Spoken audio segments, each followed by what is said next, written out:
Dans la savane brûlante et dorée d'Afrique, le roi Yabi, un lion majestueux à la crinière flamboyante, régnait en maître.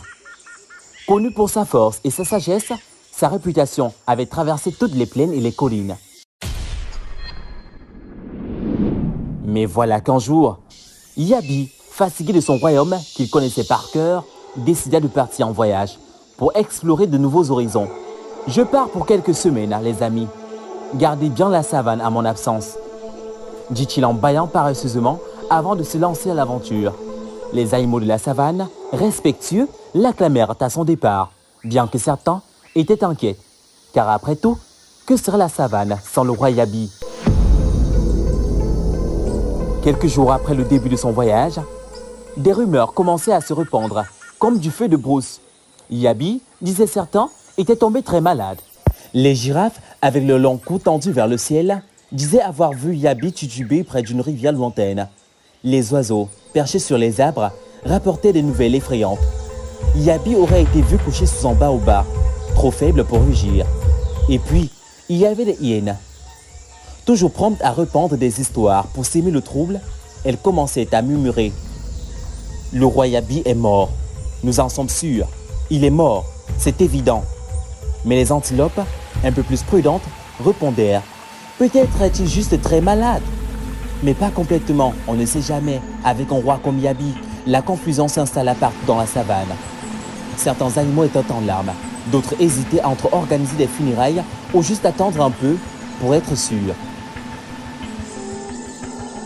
C'est alors que Batangadi, le vieux serpent sournois, fit son apparition. Connu pour ses gros yeux et ses manigances, il décida qu'il était temps de prendre les choses en main. Il rampa jusqu'au sommet d'un rocher et s'adressa à tous les animaux, siffla d'une voix menaçante. « À partir de maintenant, il est interdit de parler du roi Yabi. Personne ne doit évoquer son nom, ni sa disparition, ni sa possible mort ou très mort. C'est en ordre. » La savane entière resta figée sur cette annonce. Le roi Yabi était leur protecteur, leur guide, et maintenant, ils ne pouvaient même plus prononcer son nom. Mais pas peur de Batangadi et de ses mystères, les animaux respectaient l'interdiction. Les jours se transformaient en semaines. Puis en mois, le silence régnait sur la savane. Personne n'osait plus demander des nouvelles de Yabi. Et la savane sombra dans une sorte de torpeur étrange. Même les bruits joyeux des animaux avaient cessé. Mais quelque chose rongeait les esprits de chacun. Était-il possible que Yabi ne revienne jamais? Était-il vraiment mort ou bien très mort? Une nuit, alors que le vent soufflait à travers les arbres et que la lune éclairait faiblement la plaine, on entendit un rugissement lointain, presque imperceptible. Les oreilles des singes, des éléphants et même des petites souris se dressèrent. Était-ce Yabi? Mais le rugissement s'éteignit aussi vite qu'il était apparu, laissant un mystère planer sur la savane.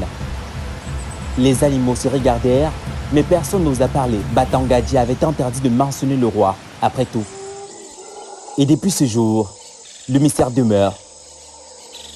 Le roi Yabi n'est jamais rentré de son voyage.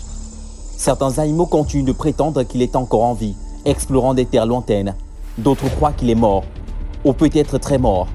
Mais personne ne sait vraiment la vérité. Et dans la savane silencieuse, sous l'ombre des étoiles, le nom de Yabi reste un secret murmuré par le vent, laissant tous les animaux se demander si le roi reviendra un jour, ou s'il est définitivement perdu pour toujours.